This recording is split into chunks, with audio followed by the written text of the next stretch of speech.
Selamat malam, perkenalkan nama saya Yasinta Nastiana Indus, mahasiswa jurusan Sosiologi semester 7 kelas B, Universitas Nusa Cendana Kupang.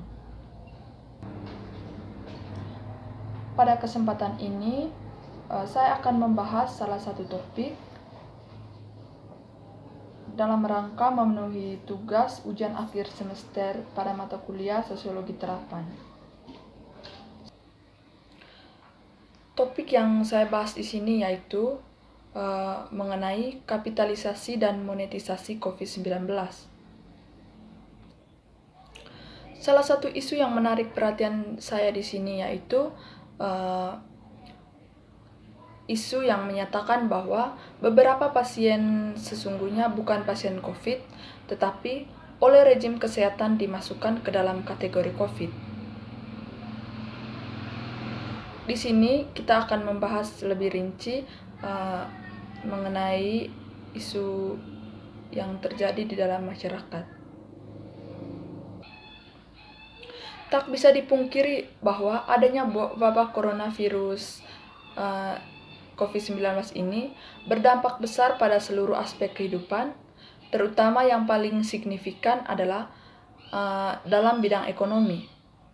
Upaya pemerintah dalam mencegah penyebaran virus ini melalui program PSBB menyebabkan pertumbuhan ekonomi terhenti secara cepat, di mana para pekerja kantoran yang banyak di PHK, pedagang kaki lima gulung tikar, masyarakat Indonesia yang kebanyakan bekerja sebagai pekerja informal kelas bawah, maka secara otomatis diberhentikan tanpa mendapatkan uang pesangon dari pemimpinnya.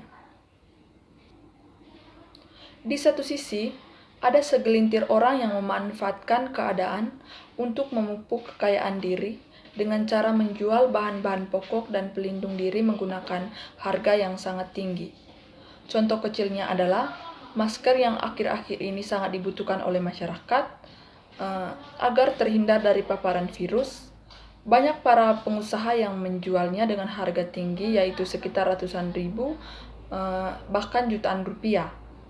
Padahal beberapa bulan sebelum adanya wabah ini, benda ini masih dijual dengan harga puluhan ribu per box.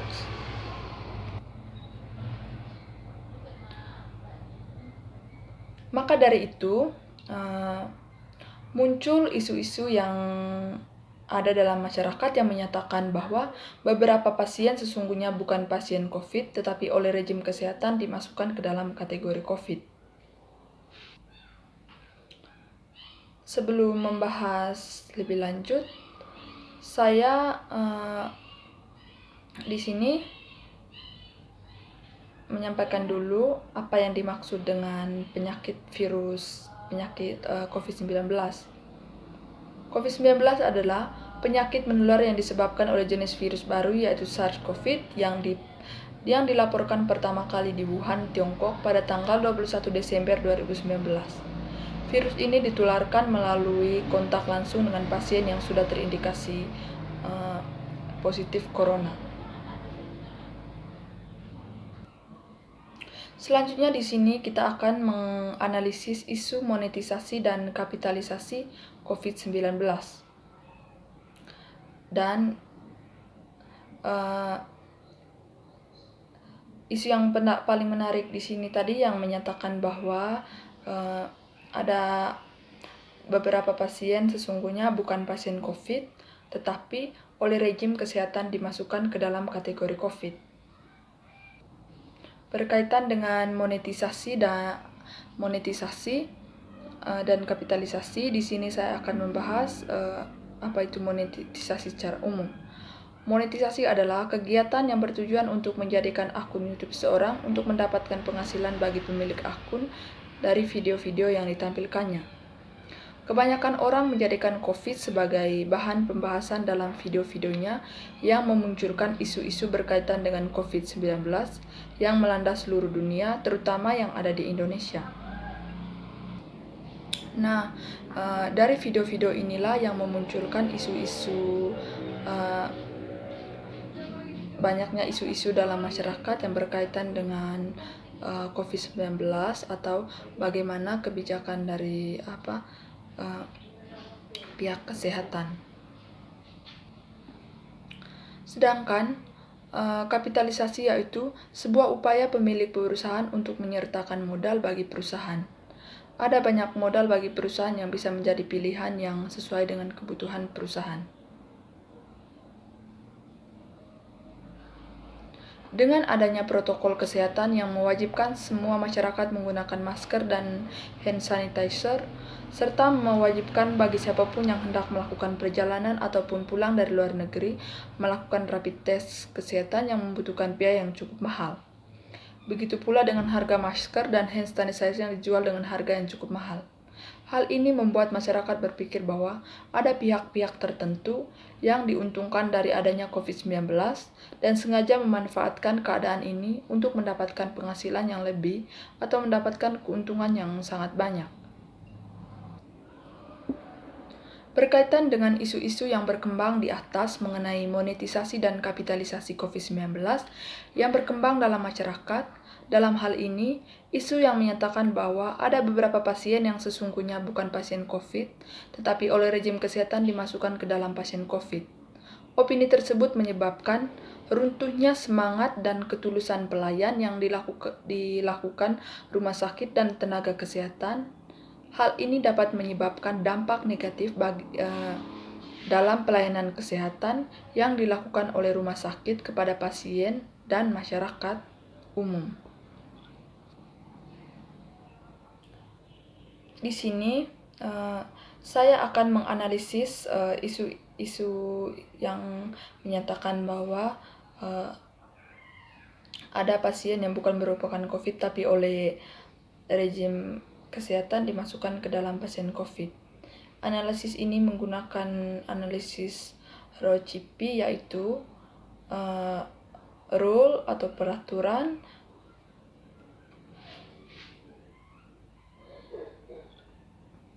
opportunity yaitu peluang atau kesempatan, capacity atau kemampuan, komunikasi, interest atau kepentingan. Di sini yang pertama kita akan membahas yaitu rule atau peraturan. Dalam hal ini, mengenai pelayanan kesehatan oleh pihak rumah sakit dalam menangani pasien COVID-19. Rumah sakit memegang teguh dan melaksanakan pelayanan kesehatan berdasarkan ketentuan, peraturan perundang-undangan, dan protokol kesehatan yang ditetapkan oleh pemerintah dan pemerintah daerah, dalam hal ini Kementerian Kesehatan dan pihak berwenang lainnya. Jadi, mengenai isu ini yang menyatakan bahwa ada beberapa pasien yang bukan COVID tetapi oleh pihak kesehatan dimasukkan ke dalam pasien COVID. Saya rasa hal ini isu ini tidaklah benar karena pihak rumah sakit atau pihak kesehatan ini mereka menjalankan tugasnya di bawah peraturan perundang-undangan dan protokol kesehatan yang sudah ditetapkan oleh pemerintah maupun pemerintah daerah, dalam hal ini Kementerian Kesehatan dan pihak berwenang lainnya. Yang berikutnya yaitu opportunity atau peluang atau kesempatan. Peluang atau kesempatan dalam hal ini yaitu adanya pihak-pihak tertentu yang memanfaatkan peluang atau kesempatan dari adanya COVID-19 untuk mendapatkan keuntungan pribadi atau menghasilkan modal. Dan yang ketiga yaitu capacity atau kapasitas atau kemampuan. Dalam hal ini, bagaimana kemampuan para medis dalam menangani pasien COVID-19 dan kemampuan dalam mendiagnosa pasien termasuk dalam mengalami gejala COVID atau tidak. Karena salah mendiagnosa pasien akan berakibat fatal bagi keselamatan banyak orang. Bisa jadi orang yang terkena COVID tetap berkeliaran dan melakukan kontak fisik dengan orang-orang luar karena adanya kesalahan mendiagnosa oleh pihak medis. Begitu pula sebaliknya, pasien yang sebenarnya tidak termasuk dalam pasien COVID, tetapi karena salah dalam mendiagnosa pasien yang sebenarnya hanya terkena flu, bisa dikarantina. Hal ini menyebabkan tekanan pasien itu sendiri, baik itu tekanan psikis maupun ekonomi dan sosial.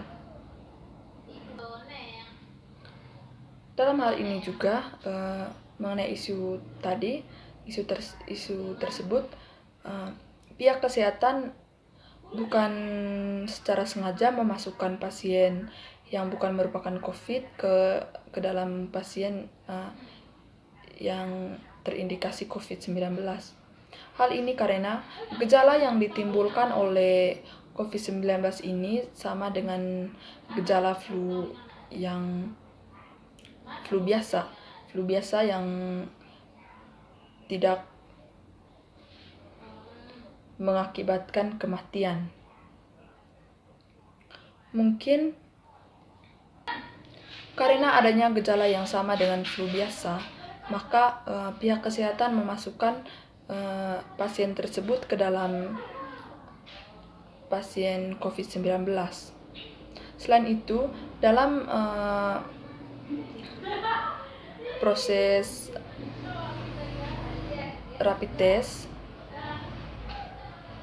sulit untuk memanipulasi data medis karena pasien COVID-19 melakukan ronsen serta melakukan tes kesehatan yang bisa membuktikan orang tersebut terindikasi COVID-19 atau tidak. Yang berikut yaitu komunikasi, yaitu adanya miskomunikasi antara pasien dan tenaga medis yang menyebabkan munculnya isu-isu mengenai COVID-19 yang tidak benar. Kurangnya informasi masyarakat mengenai pelaksanaan rapid test kesehatan ataupun cara kerja pihak medis menyebabkan munculnya isu-isu yang tidak menyenangkan bagi pihak medis. Berikutnya itu interest atau kepentingan.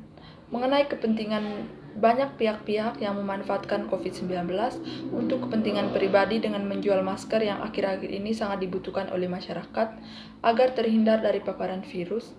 Banyak para pengusaha yang menjualnya dengan harga tinggi, yaitu sekitar ratusan ribu bahkan jutaan rupiah. Baik, terima kasih. Mungkin itu saja pembahasan saya tadi mengenai isu monetisasi dan kapitalisasi. Dalam hal ini yaitu isu yang menyatakan bahwa ada beberapa pasien yang bukan merupakan pasien COVID tetapi oleh rejim kesehatan dimasukkan ke dalam pasien COVID-19.